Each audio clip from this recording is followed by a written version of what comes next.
बात बहुत पुरानी है। गुजरात के सूरत शहर में मनसुख लाल नाम के एक व्यापारी थे। उनका कीमती रत्न का कारोबार था। इनका कारोबार दुनिया के कई देशों में फैला हुआ था।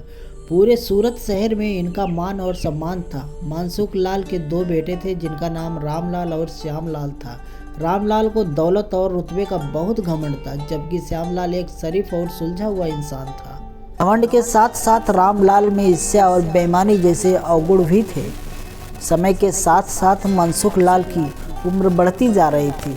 ऐसे में उनके दोनों बेटे ने कारोबार में पिता का अधिक से अधिक हाथ बटाना शुरू कर दिया था। कुछ समय के पश्चात मनसुख लाल चल बसे और कारोबार का पूरा भार रामलाल और श्यामलाल के कंधों पर आ गया। बड़ा भाई होने के नाते रामलाल ने व्यापारिक फैसलों में अपनी मर्जी की चलानी शुरू कर दी।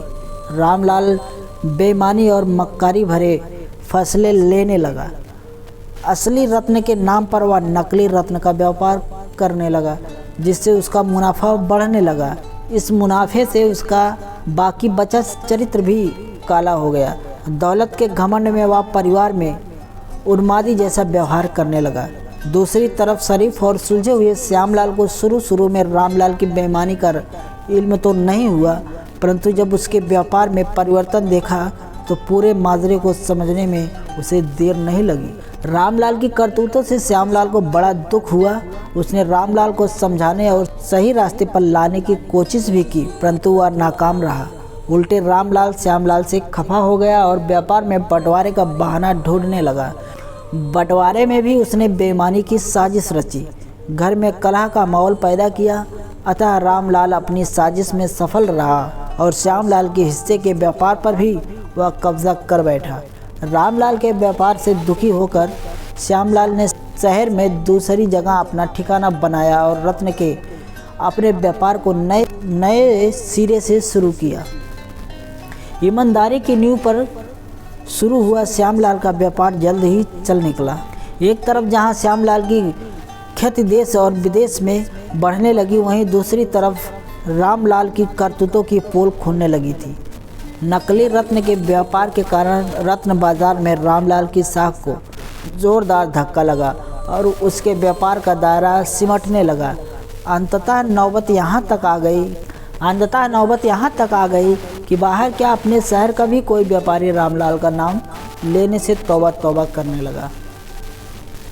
अब तो नौबत यहाँ तक आ गई कि रामलाल के धन के अभाव में अपना घर, दुकान, सामान तक बेचना पड़ रहा था। जल्द ही रामलाल के हाथ से सब कुछ निकल गया और वह परिवार सहित सड़क पर आ गया।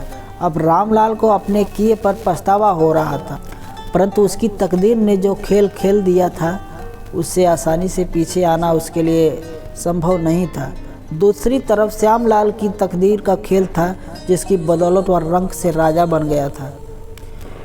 जब रामलाल की बदहाली की खबर श्यामलाल को लगी तो उसे बड़ा दुख हुआ। पुरानी बातों को भूल कर वह भागा अपने बड़े भाई रामलाल के पास पहुंचा और रामलाल के लाख मना करने के बाद भी उसे परिवार सहित अपने पास ले गया।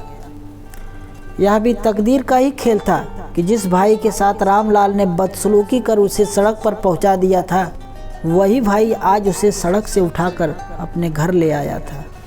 तो दोस्तों, इस कहानी से हमें यह सीख मिलती है कि तकदीर कब किसके साथ क्या खेल दे, इसका अंदाज़ा कोई नहीं लगा सकता। हाँ, इतना ज़रूर है कि आपके कर्म ही आपकी तकदीर लिखते हैं। जिस तरह रामलाल और श्यामलाल के कर्मों के आधार पर तकदीर ने उसके साथ खेला था, इसी तरह अच्छे कर्म करते रहना चाहिए। क्या पता कल तकदीर आपके साथ क्या खेल खेल जाए। इसलिए कहते हैं तकदीर का खेल निराला है। तो दोस्तों, आज की यह कहानी आप लोगों को कैसी लगी हमें कमेंट करके ज़रूर बताएं।